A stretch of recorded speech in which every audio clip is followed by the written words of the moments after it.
right, so let's continue on in stewardship. Matthew 25 talents, how we use those and what we do with them. Let's talk about how do we steward our finances and what that looks like for us as believers. Well, it's kind of ironic or funny that this is the last one that we're doing because that's the first thing most people think about when you talk about stewardship.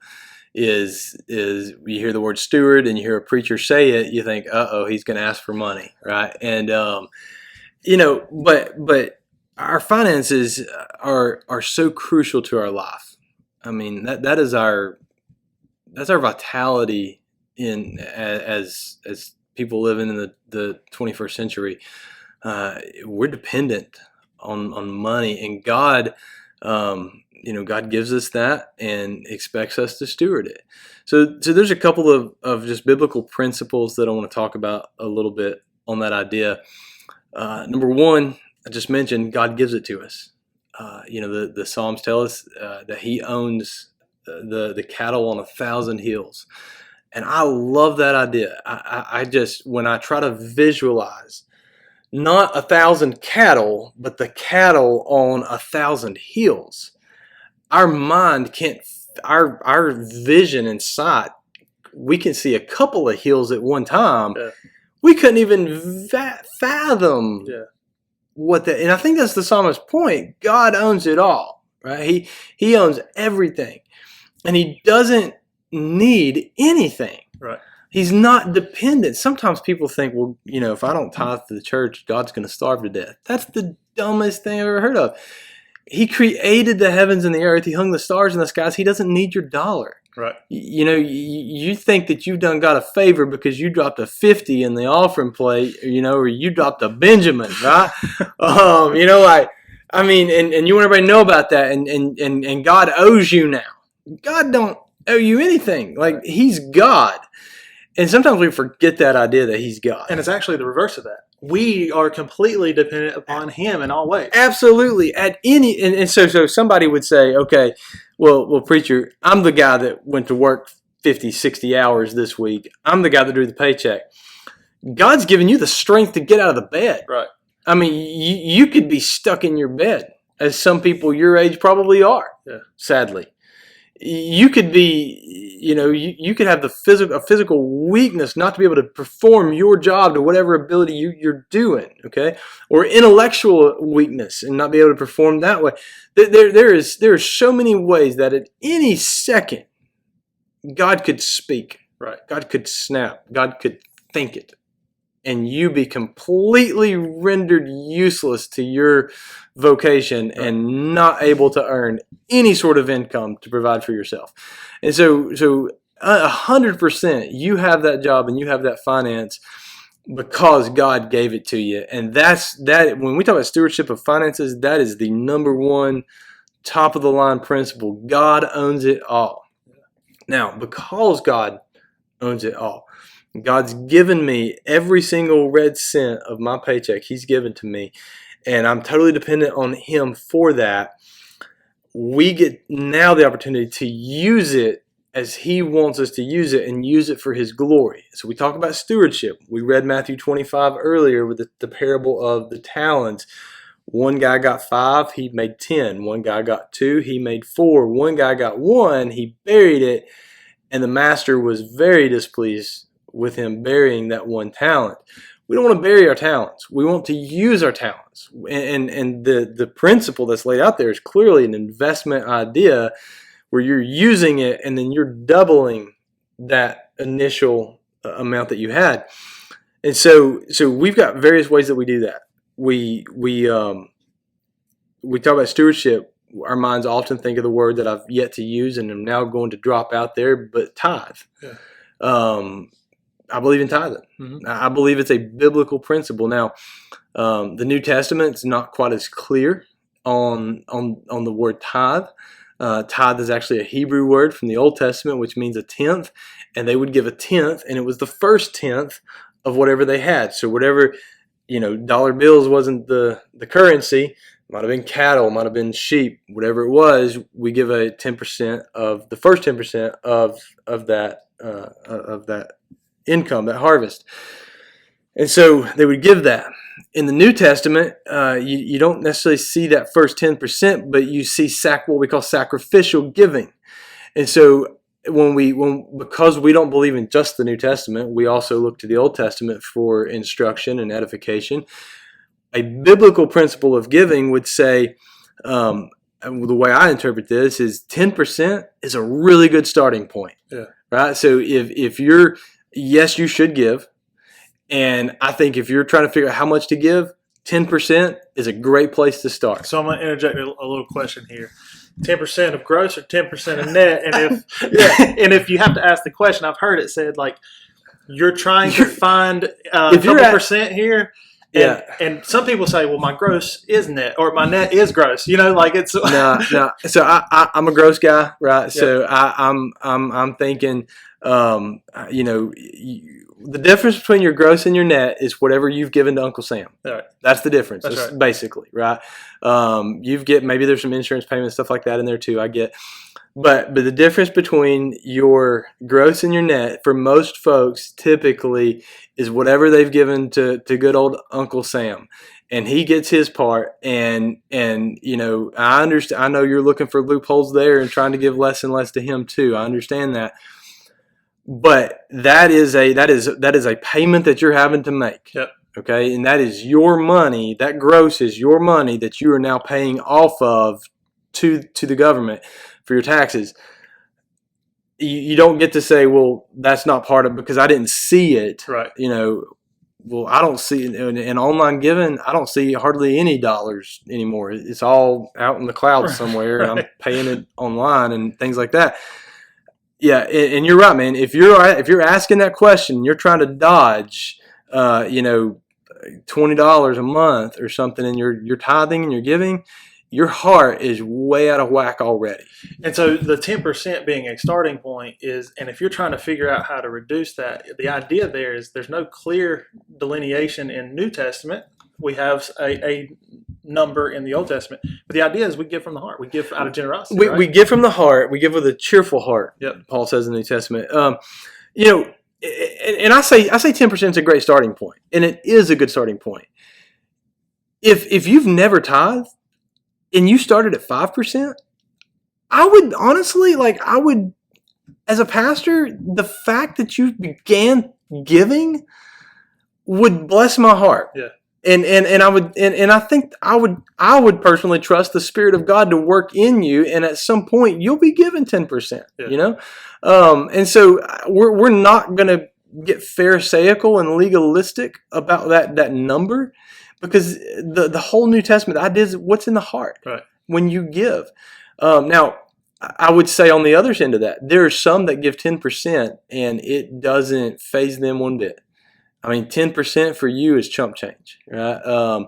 And so you're like, yeah, I can give 10. That's easy. I'll write my 10%. Okay, maybe it's time for you to up that a little bit.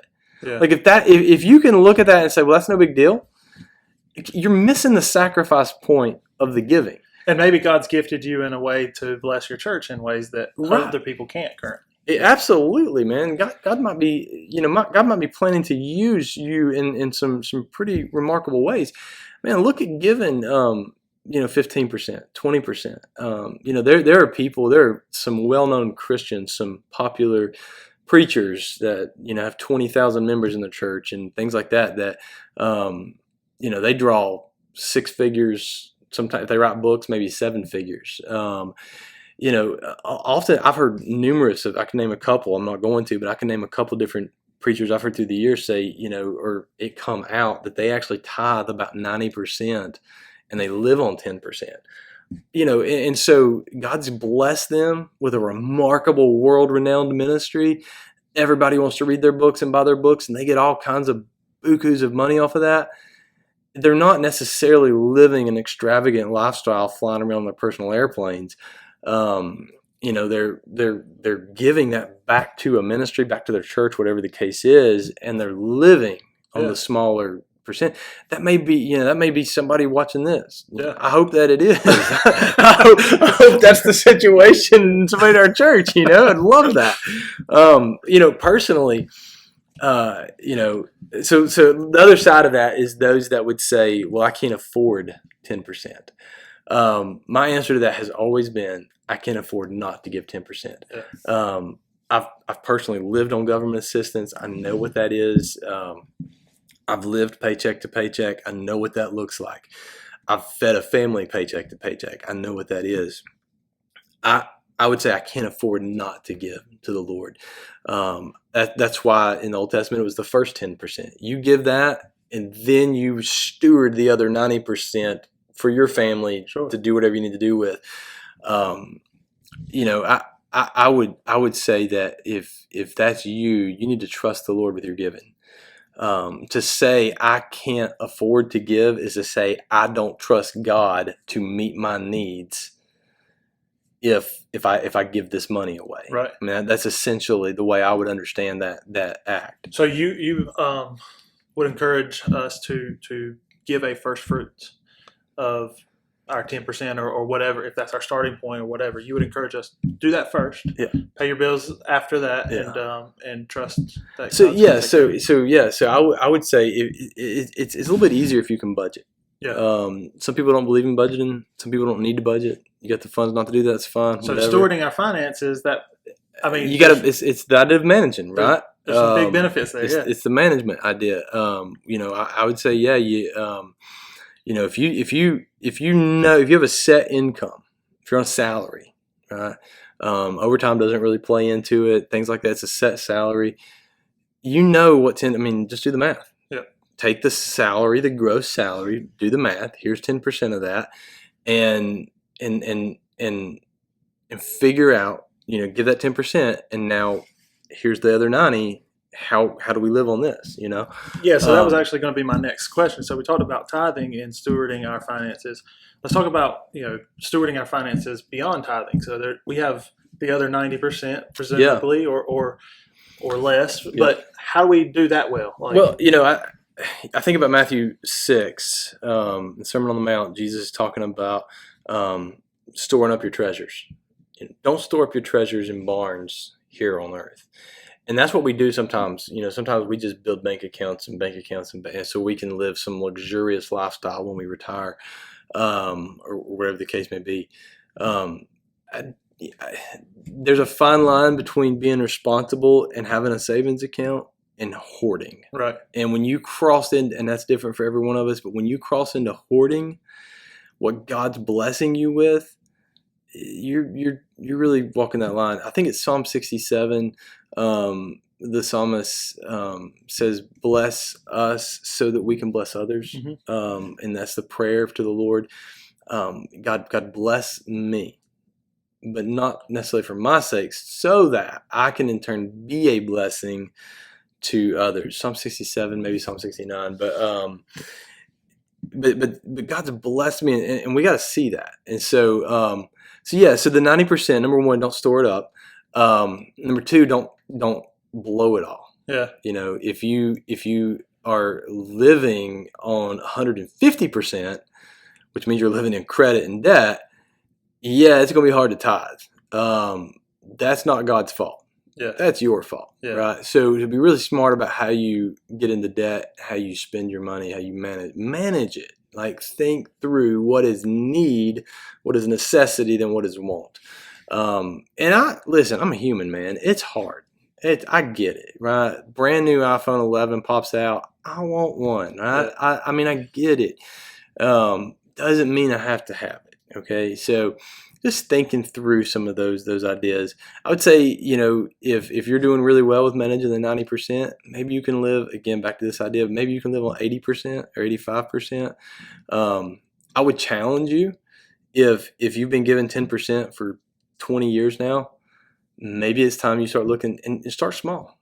Up it to 11% this year, right? If it's a stretch, just say, I'm not talking about amount, I'm talking about percentage. Right. So when you sit down to do the math, this year we're going to give 11%. Make it, if you're drawing in big figures, make it 10.5%. A 0.5% as a discipline, a spiritual act of worship to the Lord. God, I don't see how the math is going to work here necessarily. I'm going to trust you with this 0.5%, and I'm going to up my giving to 10.5% with the intention of next year going to 11, and then 11.5, and then 12.